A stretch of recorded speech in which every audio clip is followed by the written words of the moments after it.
주 예수보다도 귀한 것은 없네. 정말 믿습니까? 영죽을 나를 살리려 내 대신 십자가에 달려 돌아가신 예수 그리스도의 그 사랑 정말 믿습니까?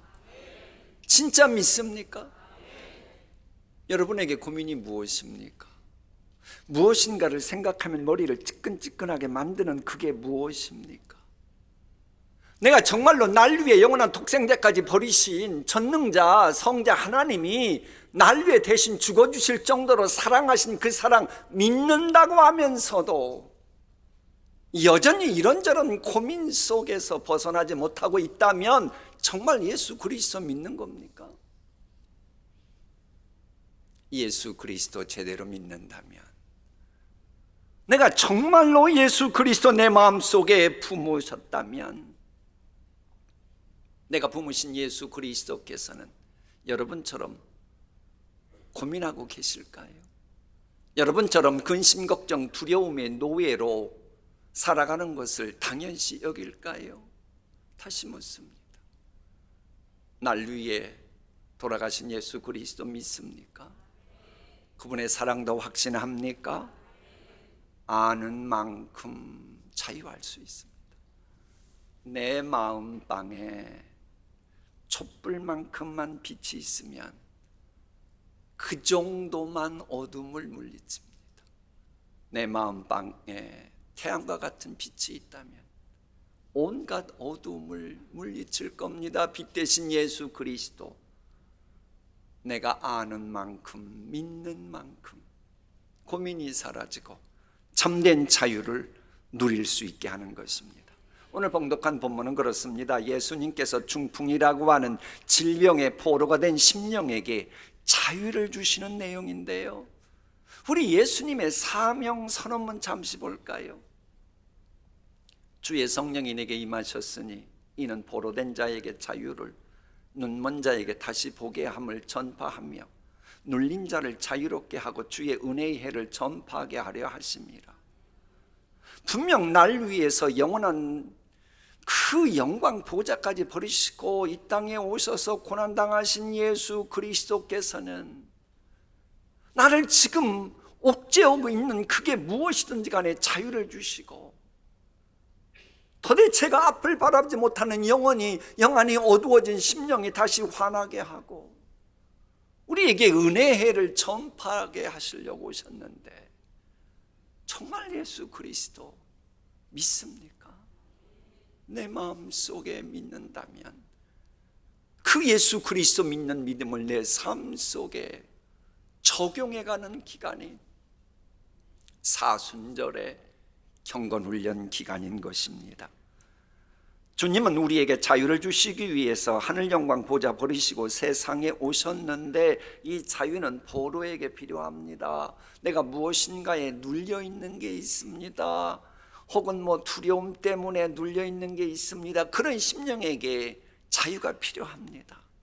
그냥 내가 신앙생활하면서 이런저런 주의 은혜도 입었으면 좋겠다, 이랬으면 좋겠다, 다 그렇게 합니다. 근데 그 모든 것은 각자마다 다르겠지만은 지향하는 것은 하나입니다. 자유입니다. 자유. 근데 여러분, 이 포로는 자유가 없는 잡혀있는 존재예요. 포로가 되잖아요. 내가 손댈 수 있는 손이 있어도 포로가 되면 마음대로 손댈 수 있는 자유가 없어요. 내가 어디든지 갈 수 있는 팔이 있어요.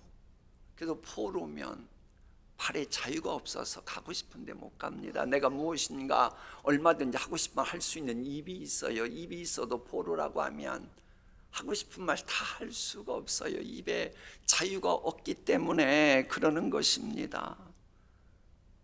여러분, 새가 푸드덕거리고 있어요. 그럼 하늘로 비상해야 되는데 가만히 보니 제자리예요. 왜? 새장에 갇혀 있기 때문에. 어떤 분은 분명 손이 있고 능력이 있고 스펙이 있고 가능성이 많은데 열심히 살아가는 항시 제자리 걸음인 분이 있어요. 왜요? 그 무엇인가에 포로가 되어 있으면 새장의 새처럼 그렇게 되는 겁니다. 그런데 본래 자유가 없는 게 아니라 자유를 적에게 빼앗긴 존재입니다. 포로는 자유가 없었던 게 아니라 물질의, 권력의 혹은 이해관계의 어리석음에 내 자유를 그냥 팔아먹은 겁니다. 그럼 우리의 자유를 빼앗아간 건 도대체 그게 뭡니까? 죄악입니다. 하나님은 본래 우리 인간을 자유를 만끽하는 존재로 창조하셨습니다. 그런데 인간이 범죄함으로 자유를 빼앗기고 사망의 포로, 불행의 포로, 질병의 포로, 이런저런 포로가 될 수밖에 없었어요. 근데 이 모든 과정을, 로드맵을 하나님이신 예수님은 아시는 겁니다. 그래서 본문에 있는 중풍병자가, 중풍이라는 포로가 있는 이 사람의 문제를 해결할 때에 다른 게 아니고 맨 처음 죄사함의 선언을 하신 거예요. 여러분 잊지 마세요. 여러분에게 뭐가 억눌린 게 있습니까? 뭐가 안 되는 게 있습니까? 이런저런 신경쓰임이 있습니까? 죄사함 문제부터 분명히 짚고 넘어가야 합니다. 또 죄사함에 대한 확신이 있어야 합니다. 이게 없으면 뭔가 되는 것 같다가도 또다시 그 어둠의 세력에게 끌려갈 수밖에 없는 것입니다. 그러니까는 이 죄라고는 일종의 부채와 같아요. 부채를 진 사람은 그 부채 때문에 자유함이 없어요. 그런데 그 부채 같은 모든 것을 예수님이 다 지불하셨어요. 대속제물이 되어주셨다는 말입니다. 그래서 대속제물이 되어주신 예수 그리스도 믿으면 내게 있는 죄책감이건 그 어떤 참 자유를 옥죄하고 있는 모든 것에서 자유할 수가 있습니다. 만일 내가 근심, 걱정, 두려움의 포로처럼 살아가고 있다면 이번 사순절에 예수님의 고난을 좀 더 깊이 묵상하고 그게 머릿속에 맴돌지 말고 내 삶 속에 스며들도록 한다면 여러분은 그만큼 자유를 누리게 될 것입니다. 그런데 여기서 간과하면 안 되는 메시지가 있어요. 중풍병자가 죄에서 자유케 되면서 치유의 은총을 받았다는 겁니다. 우리 역시도 참된 자유를 만끽하려면, 그리고 치유의 은총을 온전히 입으려면 죄사함의 은총부터 늘 확신하고, 그리고는 그걸 꼭 붙들어야 돼요. 그래서 온갖 우리가 사람다운 삶을 살게 하고 온갖 자유를 만끽하는 정치, 경제, 사회, 문화 어떤 분야든지 간에 그러기 위한 하나님의 능력이 뭐예요? 십자가의 도가 하나님의 능력이라. 십자가의 도가 뭐예요? 예수 그리스도께서 내 죄를 사해 주신 그것에서부터 시작하는 겁니다. 자, 이 얘기가 좀 추상적으로 들릴 수 있으니 쉽게 설명합니다. 시계에 있어서 중요한 것은 시계의 외적인 게 아니고 내부 기계입니다. 그 항해하는 배에 있어서 중요한 것은 배의 겉모습이 아니라 배가 나아가게끔 하는 엔진입니다. 아무리 배가 초라해 보여도 엔진이 강력하고 문제가 없다면 태평양 아니라 망망대해를 건너 얼마든지 소원의 항구에 도달하고, 소원의 항구에 도달해서 가정의 존재 이유와 목적이 시절을 쫓아 과실을 맺는 약속의 산지를 향해 나아가는 자유를 얻게 됩니다. 그런데 겉은 화려한데 엔진이 고장났다면 그 배에 탄 사람들은, 화려한 보고 탔던 사람들은 엔진이 고장나면 바다에 수장될 위험을 감수해야 되고 그 배에 실은 모든 짐을 다 버리게 되는 비극도 감수해야 합니다. 이처럼 인생살이 할 때도 진짜 중요한 것은 인생살이의 모든 것 주장하시는 하나님과 소통한 이 영혼이 병들지 않는 겁니다. 아무리 겉모습은 초라한 그런 삶을 살아도 영혼이 강건해 보십시오. 그 집안은 고해바다 같은 세상일지라도 얼마든지 거친 세파 헤쳐나가면서 마침내 소원의 항구에 도달하고 그 가정 식구들, 가문들이 맺어야 될 열매를 시절을 쫓아 과실을 맺는 젖과 꿀이 흐르는 땅에 도달하고야만 합니다. 그러나 영혼이 죄악으로 인해 병들었다면 아무리 화려해 보이는 인생처럼 보여도 그 화려한 것 때문에 더 빨리 잘못되고 더 심각하게 불행의 바다에 빠지게 됩니다. 이걸 실은 설명하는 것이 구약성경의 메시지예요. 구약성경을 보면 이스라엘 백성들이 탄 배의 엔진이 바로 성전이었습니다. 그 엔진인 성전에 힘을 실어주시는 분이 하나님이셨어요. 그래서 전능자 하나님께서 그 구약성경의 성소에 힘을 실어주실 때는 아무런 문제가 없었습니다. 그런데 기계 엔진에 언제부턴가 힘이 주어지지 않잖아요. 이게 가동이 안 되면 이게 녹이 씁니다. 그럼 제 기능을 못합니다. 그러면 그거 가지고는 뭔가 되는 게 하나도 없습니다. 이처럼 소원의 항구로 나아가야 할 배 엔진이 죄악으로 인해 더럽혀졌고 해서 죄악과 함께 하실 수 없는 하나님이시기에 하나님이 더 이상 힘 실어주시는 것을 거부해 버렸다. 그래서 소원의 항구로 향하던 배는 세상 유행 풍조에 거친 풍랑을 견디지 못하고 그만 파손하고 마는 것입니다. 그래서 예수님께서는 약속의 산지로 나아가고 있는 그 삶을 살지 못하는 중풍병자를 병들게 만든 죄사함, 요 죄 문제부터 해결해 주신 겁니다. 비전이 있습니까? 비전 열매 맺으려면 죄 문제부터 확실하게 짚고 넘어가면 앞으로 달려가도 뒤돌아볼 일도 없게 되는 것입니다. 물론 이렇게 치유되면 중풍병자 되기 이전에 존재 이유와 목적이 살아나고 존재 이유와 목적이 열매를 맺으니 열매를 통해서 요한복음처럼 하나님께 영광을 돌리게 되는 겁니다. 그래서 치유받는 인생, 치유받는 가정이 되길 정말 원한다면 우리 가정에 존재 이유와 목적이 있는데 그것을 열매 맺지 못하게 하는 죄악된 습관들을 이번 사순절의 십자가에 못 박아야 합니다. 그러면 하나님께 영광 돌리는 길이 만들어지는 거예요. 우리 한번 교독해 볼까요? 중풍병자에게 말씀하시되 내가 내게 이르노니 일어나 내 침상을 가지고 집으로 가라 하시매 그 사람이 그들 앞에서 곧 일어나 그 누웠던 것을 가지고 하나님께 영광을 돌리며 자기 집으로 돌아가니 모든 사람이 놀라 하나님께 영광 돌리며 심히 두려워하여 이르되 오늘 우리가 놀라운 일을 보았다 하니라. 아멘 소리 그렇게 적으면 안 되는데 아멘 해야죠. 저 본문 다시 한번 봐요. 이게 중풍병자잖아요. 움직이지도 못했잖아요. 그런 인생이 어느 순간에 주변 사람들이 막 놀래서 하나님께 영광 돌리고 심히 두려워하며 야 나 동신교회 교인 그 가정이 그렇게 되는 거 야 그렇게 될 줄 몰랐는데 그리고 놀라운 일을 보았다 이 말 나오도록 해야 되잖아요. 근데 그게 어떻게 가능했어요? 죄 사함의 은총을 입으니 치유되고 치유되니 존재 이유와 목적대로 살 수 있는 에너지가 생기고 그러면서 열매를 맺어서 하나님께 영광 돌리고 그러니 주변 사람들이 야 놀랍다 놀랍다 내가 참 이런 것도 보내 살다가 이런 일도 보내 야 너희들 더 동신교인이 교인이 믿는 예수님 믿거라 이렇게 되길 소망합니다. 자 본문이 주는 또 하나의 메시지 포로됨의 치유를 위한 팀워크 함께함이 강조되고 있습니다.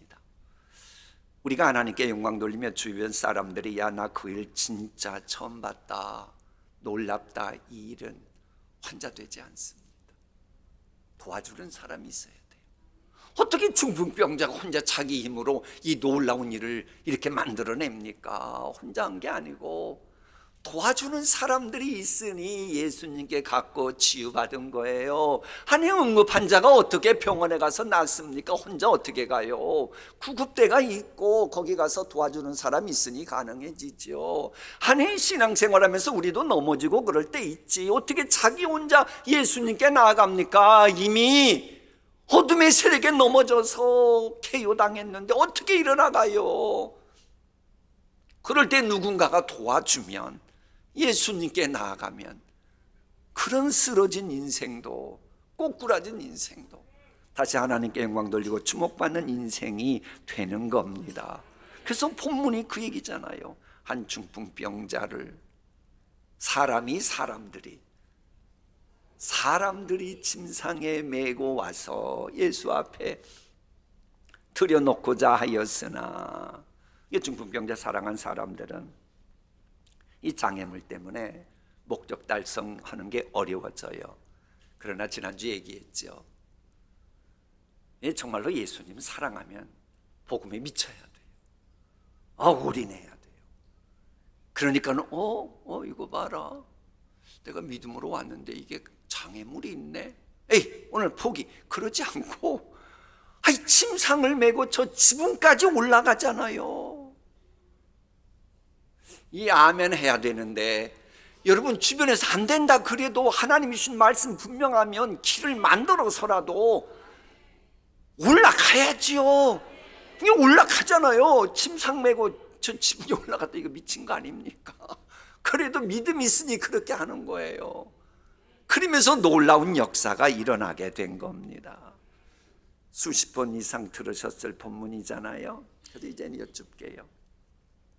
한 사람의 중풍병자가 치유받는 이 일을 위해서 여러 사람이 도왔던 것처럼, 과연 여러분은 교회 생활하면서 그 누군가를 위해 함께 모여서 뜨겁게 기도하고 참으로 금식까지 기도하면서 때로는 절식까지 하면서 중보 기도해서 상대방의 문제가 깨끗이 해결됐던 그런 분을 몇 분이나 여러분은 만드셨습니까? 환자를 메고 온 저들의 열심과 노력과 믿음이 결국 환자가 치유되는 열매를 맺었던 것처럼, 내가 교회 생활하면서 내가 저 심령 많은, 저 가정 많은, 저 집사님 많은, 무슨 일이 있어도 주의 치유의 은총을 입고 회복되도록 내가 쓰임 받으리라, 그 결단 속에 열매 맺었던 분들이 몇 가정이나 되십니까? 본문에 등장하는 중풍병자를 도와준 사람들은 이게 환자의 가족인지 친구인지 아니면 중풍병자가 건강할 때 다니던 회당에서의 믿음의 형제자매들인지 모릅니다. 분명한 것은 보로댐에서 치유받는 이번 사건은 세상적인 이해관계 때문이 아니고 믿음으로 하나 된 팀워크, 함께함이었기에 예수님께서 치유의 은총을 베푸셨다는 거예요. 이게 무슨 말이에요? 믿음으로 함께 할 때에 하나님이 문제를 해결해 주시는 겁니다. 여러분의 고민거리 있다고요? 기도 제목이 있다고요? 있겠죠. 이 세상에 고민거리, 기도 제목 없는 사람이 어디 있어요? 찾지 못해서 기도하지 못할 뿐이지.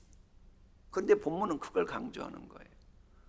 고민하고 있는 거, 기도하고 있는 거, 응답받을 믿음이 있습니까? 해결책이 있다고 믿습니까? 그 믿음이 있어야 하나님이 역사하시는 겁니다. 본문에 보면 그들의 믿음이라고 했어요. 그들이란 중풍병자를 데려온 사람들은 물론 중풍병자의 믿음도 포함됐음을 계시하는 말씀이 있습니다. 중풍병자에게 말씀하시되 내가 내게 이르노니 일어나 내 침상을 가지고 집으로 가라 하시매, 그 얘기는 믿음이 있었어요. 그 사람이 그들 앞에서 곧 일어나 그 누웠던 것을 가지고 하나님께 영광 돌리며 자기 집으로 돌아가니. 믿음이 있어야 치유됩니다. 믿음이 있어야 자유를 누리는 겁니다. 믿지 못하면 치유도 자유도 없습니다. 여기 있는 사람들 보세요. 믿음이 있으니까, 예수님께 나아가면 치유받는 믿음이 있으니까는 그 중풍병자 침상을 메고 왔고, 장애물이 있어도 지붕까지 올라갔잖아요. 아니, 믿지 못한 사람이 침상 메고 지붕까지 올라가는 사람 보셨어요? 믿음 없는 사람들은 미쳤다고 그러죠. 그러나 미친 게 아니죠. 믿음이 있어서 하는 건 그게 미친 게 아닙니다. 그게 문제 해결의 방법이요, 로드맵입니다. 그래 예수님은 그들의 비나이다 정성을 보시고 치유해 주신 게 아니고 그들의 믿음을 보시고 이르시되 이 사람아 너의 죄 사함 받았느니라, 이제 일어나 가라. 주변 사람들이 하나님께 영광 돌리고 놀라울 수 있는 일을 만들어 주신 거예요. 근데 이런 믿음은 그저 되는 게 아니고 믿음은 말씀으로 말미암잖아요. 그래서 이 말씀을 배우고 말씀을 가르쳐 줘야 합니다. 오늘 우리 교회 학교 아이들이 이 배우는 주제가 똑같습니다. 유치부부터 저 고등부까지. 그게 뭐냐? 염려하지 말고 하나님의 나라와 의를 구하라고 하는 예수님의 그 가르치심에 대해 말씀을 상고해요. 그래서 이제 우리 교회도 가족들이 좀 대화를 해야 될 거 아닙니까? 너 오늘 뭐 배웠니? 이거 배웠어요. 그래. 그리고 끝나면 영 대화가 안 되잖아요. 너 뭐 배웠니? 이거 배웠어요. 그래. 나도 오늘 설교 들을 때 그와 비슷한 말씀 들었는데 너 설명해봐. 뭐라고 얘기하면 오 그래. 그럴 때는 이렇게도 해야겠네. 이러면 대화되는 게 좋잖아요. 이렇게 하려고 그래요. 왜 그런데 아멘들 안 해요?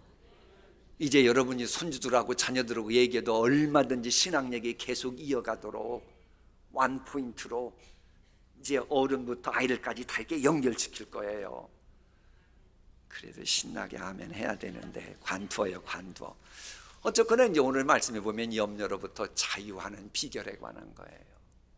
근데 염려로부터 자유하는 것도 그저 됩니까? 예수님께서 염려하지 말라는 말씀을 알려주시니 진리 안에서 염려로부터 자유하게 되는 거예요. 뭐 하나님의 나라와 의를 구하라. 그것도 말씀이 살아 움직이는 게 하나님의 나라와 의잖아요. 그럼 이것도 역시 말씀을 알아야지요. 그래야 하나님의 나라와 의를 구하는 우리 동신교회가 되어야 하잖아요. 그래 여러분들 말씀에 근거한, 그래서 은혜도 서로 나누고 말씀에 근거해서 성도 교제하는 제도가 우리 교회에 있어요, 없어요? 그게 뭐예요? 오병여 멘토링이라고 답한 분들 평생 치매 걸리지 마시고 말하는 것이 달 열매 맺기를 축복합니다. 아니, 우리 교회 오병여 멘토링 제자 교육 하자는 거예요. 우리 동신교회가 강조하는 이 오병여 멘토링은 고해바다 같은 세상에서 항해 중에 난파당하지 않도록 서로 서로를 챙겨주고 서로 서로에게 신호를 보내는 아주 중요한 겁니다. 여러분 영국 교회가요 계속 그 2차 세계대전 때까지는 제가 영국에서 목회할 때 말 들으니까 한 80~90%가 교회 다녔답니다. 좀 아멘이라도 해요. 우리 교회도 그렇게 주변 사람 올 수 있도록 그랬대요. 그런데 계속 쇠퇴했어요. 근데 이것을 감지했던 사람 중에 한 명이 존 스토트입니다. 그리고 존 스토트는 영국이 이렇게 될 때에 어떻게 해야 되나? 그리고 나서는 예수님의 유언처럼 저 천국으로 올라가시기 승천하신 말씀, 제자 삼으라는 말씀에 필이 꽂혀가지고 거의 제자 교육에 미치다시피 했습니다. 그리고는 제자 교육을 했어요. 그랬더니요 영국 교회가 세상 유행 풍조를 감당 못하고 막 쓰러져 가던 교회들이 지금 2023년, 2024년에 다시 부흥하기 시작했습니다. 하나님의 말씀에 순종하면 하나님이 책임지시고 하나님이 지켜주실 줄 믿습니다. 사랑하는 성도 여러분, 고해바다 같은 세상 살아가노라면 구원의 방주인 교회가 절대 필요합니다. 혼자 신앙생활 못해요. 그래서 칼빈이 교회의 기능에 대해 말할 때 어머니 같은 역할을 한다는 거예요. 교회가 뭡니까? 여호와 라파이신 치유하신 여호와 라파께서 택하신 하나님의 백성들의 모임이에요. 모임인 것만큼 모임이 제대로 되려면 서로 세워주고 서로를 축복하는 그게 있어야 되는 겁니다. 우리 젊은 분들이 3040 우리 젊은 분들이 어제하고 어제 그저께 기도원에서 수련회를 했어요. 그 추운 날씨에 보기만 해도 좋지요? 처음이에요. 이는 처음. 그 추운 겨울에 젊은이들이 저렇게 모였다는 것 자체가 수련회를 하는데 거기 참석했던 분이 이제 어제 새벽에 가서 형제님한테 들은 이야기예요. 보통 자녀들이 학교 가면 또래 모임이래요. 또래. 그잖아요. 같은 나이니까 뭐 많아봤자 한두 살 차이 친구들이래요. 근데 수련회 오니까 어른들은 수련회 하는 동안 또 아이들은 같이 모이니까 형들, 누나들, 언니들, 동생들, 또래들 같이 모여가지고 너무나도 좋은 교제를 하고 있다는 거예요. 이런 데가 어디 있어요? 이런 데가 여기 있잖아요. 야, 그 얘기 듣는데 아, 그렇구나. 우리가 장례기념주일 때에 모임이 활성화되는 교회에 대한 말씀을 선포했는데 그 말씀이 이제 열매 맺혀가는구나.